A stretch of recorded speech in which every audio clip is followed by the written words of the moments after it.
I did it. I finally did it. I found the pill that would cure Tourette's syndrome. No, actually, that's my antidepressant. I'm not gonna take it right now because I already took it this morning. We're gonna put it back in there. Sorry, not sorry for that dumb little skit. Basically, I just watched a video, a very great video by I Drank the Seawater. That's probably my favorite Tourette syndrome YouTuber right now.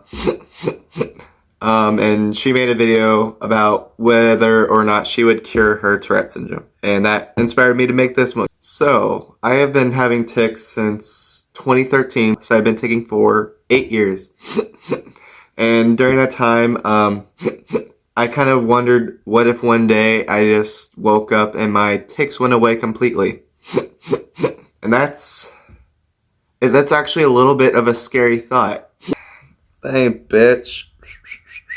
That was not a tick. That was not a tick. That was not a tick. I would be kind of worried if I lost my Tourette syndrome because Tourette syndrome is categorized as a neurodivergency, meaning that your brain is not conventionally wired in a normal way. So I would be afraid that if I were somehow cured of my Tourette syndrome, that somehow that would like change my personality. So another good thing about Tourette's is I feel like it's just kind of made me more empathetic. Because I know people can look at me, see me ticking, wow, and think I'm weird. And I can kind of look at other people with, you know, maybe Tourette's, maybe other disabilities, people that are usually judged by the world, and look at them and kind of understand a bit what they're going through. Not necessarily everything they're going through, because I will never be in their shoes, but Tourette's has helped me be more accepting of other people. I guess one more good thing about Tourette's is that it has helped me kind of weed out the true friends in my life. That meaning people that are able to look past my tics and see me as a person instead of some weirdo cussing and flipping them off and hiccuping. Which kind of goes into my next point. There are some reasons why Tourette's sucks.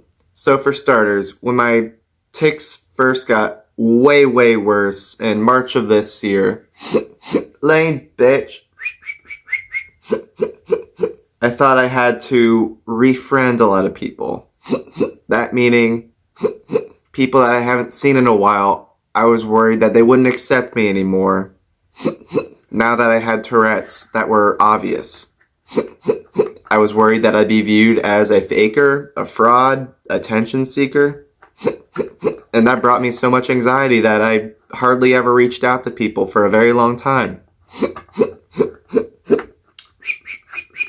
Lame bitch. Cripple. Cripple. Cripple. I actually do not like my coprolalia, which is the swearing tics.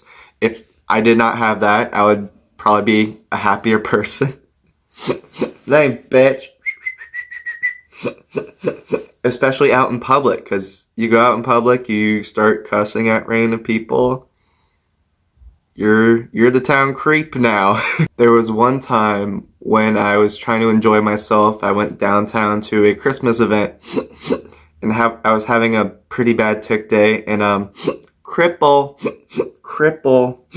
I was having that tic where I was calling people cripple, and I got a bunch of weird looks, and I got so anxious that I just had to leave early because I could not stand being there any longer. So I was not able to enjoy myself at this event that was made to be fun. So Tourette's, yes, it can be really high anxiety inducing. There was this other time I was trying to hang out with a friend, and his little brother was there, and his little brother hasn't seen me in probably like over a year, so he didn't even think I knew I had Tourette's. So we're trying to watch this movie. I had this tic where my arm tensed up, and I was like giving him the middle finger with my arm tensed up and kind of frozen for probably like 15 seconds. And I had this weird look on my face too. And I saw his little brother, and he was like, he was heartbroken. You know, he really liked being around me, and I just flipped him off.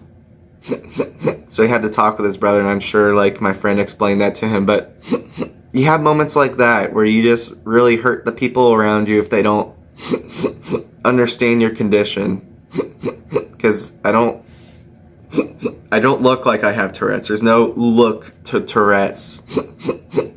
It's an invisible disability. Alright, you knew I was going to talk about it. Let's save the last for best. Or, the worst for best in this case. Tic attacks. Oh boy.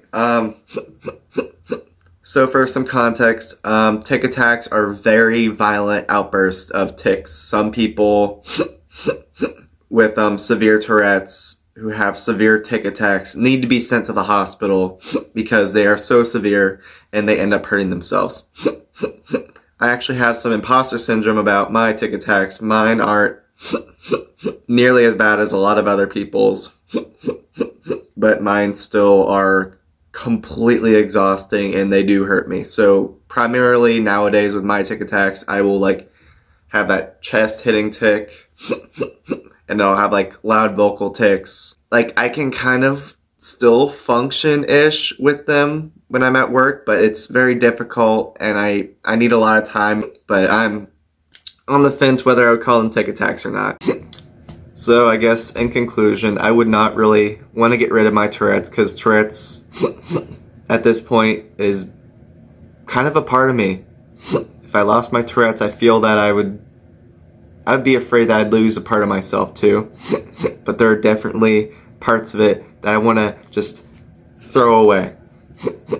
This. Wow, I just broke my ring light. Anyway, luckily my ring light did not break, but I guess that's another piece of Tourette's that I don't like. Breaking things. Social anxiety, isolation, those all suck. But hopefully if I had less severe Tourette's, then I would be happy. I mean, that's why I'm trying different medications. However, Tourette's is kind of a part of me, so I wouldn't want to throw away a part of me. So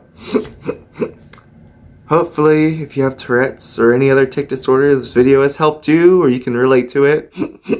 So yeah, like, subscribe for more Tourette's content.